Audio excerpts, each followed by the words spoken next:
Dear students, मोहरा steno class शुरू करें आज की डिक्टेशन। भारतवर्ष गांवों का देश है। गांवों की उन्नति के बिना देश की उन्नति संभव नहीं है।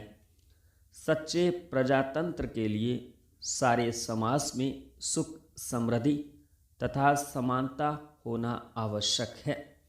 हमारे देश के गांव आज भी अविकसित हैं। उनकी स्थिति हर प्रकार दयनीय है। स्वतंत्रता के 50 वर्ष बीतने पर भी गांवों में वह परिवर्तन नहीं हुआ है जिसका स्वप्न हमारे देश के नेताओं ने देखा था। शिक्षा, आर्थिक दृष्टि, जाति पाति, स्वच्छता, चिकित्सा तथा उन्नति के किसी भी क्षेत्र में गांव कोई आदर्श प्रस्तुत नहीं कर सके हैं। यहाँ अभी भी अज्ञान, कलह, संकीर्णता, अंधविश्वास का राज है। हमारी सरकारें इस देश की उन्नति के कितने ही पुल बांधें, लेकिन वास्तविकता कुछ और है। ग्रामीण जीवन में सुधार लाने तथा उनकी उन्नति के लिए भारत सरकार ने ग्राम पंचायतों की स्थापना की है। प्राचीन भारत में हमारे देश की पंचायतें उन्नत अवस्था में थीं। उनका रूप प्रजातांत्रिक था। उन्हें बहुत सम्मान प्राप्त था। उनमें कोई भेदभाव नहीं था। पंचों को परमेश्वर माना जाता था। गांव के सारे झगड़े इन पंचायतों में रखे जाते थे। पंच निष्पक्ष रूप से दूध का दूध और पानी का पानी करते थे। समय के परिवर्तन से पंचायतें समाप्त हो गईं। देश गुलाम हो गया। नए शासकों ने पुरानी व्यवस्थाओं को छिन्न भिन्न कर दिया। स्वतंत्रता प्राप्ति के बाद इस दिशा में फिर प्रयास हुआ। गांधी जी की इच्छा थी कि भारत में राम राज्य की एक बार फिर स्थापना हो।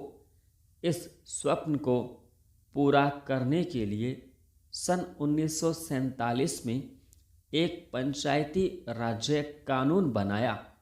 इसके बाद गांवों की उन्नति का दरवाज़ा खुला।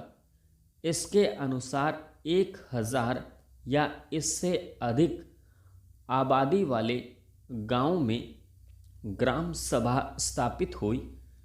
इससे कम आबादी वाले कई गांवों को मिलाकर एक ग्राम सभा का संगठन किया गया।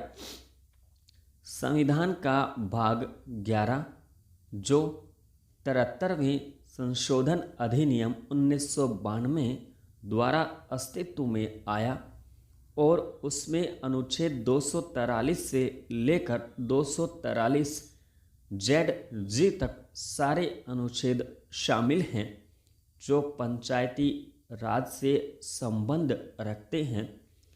23 दिसंबर 1992 को लोकसभा राज्यसभा ने संविधान के 73वें एवं 74वें संशोधन पारित किए, जिनमें पंचायतों और नगर पालिकाओं को स्वशासन की इकाइयां बनाने की व्यवस्था की गई थी। उस समय इसे एक ऐतिहासिक घटना और एक मौन क्रांति का प्रारंभ माना गया। इसके बाद की 10 वर्षों की अवधि पूरी तरह से निराशाजनक नहीं रही। स्वशासन की इस नई व्यवस्था, जिनमें कठिन सामाजिक राजनीतिक दबावों, सामाजिक विषमता, जाति प्रथा, सामंती ढांचा, निरक्षरता और असमान विकास के बीच कार्य करना पड़ा, जिन्हें देखते हुए हम कई बातों पर गर्व कर सकते हैं। उदाहरण के लिए आज हर 5 वर्ष बाद स्थानीय स्वशासन की संस्थाओं के चुनाव हो रहे हैं। यद्यपि शुरू के कुछ वर्षों में राज्यों में इस संवैधानिक उपबंध की अवहेलना की गई, स्थानीय लोकतंत्र को यह पुख्ता आधार मुहैया कराने में जनता को जबरदस्त भूमिका रही। कुछ सामाजिक संगठनों ने जनहित याचिका दायर कर राज्यों के इस संविधान विरोधी रवैये का विरोध करने की पहल की। कुछ राज्यों में न्यायपालिका को भी विभिन्न स्तरों पर प्रभावशाली ढंग से हस्तक्षेप करना पड़ा। पिछले 10 वर्ष इस तथ्य के गवाह रहे हैं कि ग्राम स्तर से जिला स्तर तक निर्णय लेने की प्रक्रिया में वंचित तबकों को शामिल करने के क्षेत्र में प्रगति हुई है। इसका सबसे ज़्यादा लाभ महिलाओं को मिला है। संपूर्ण विराम।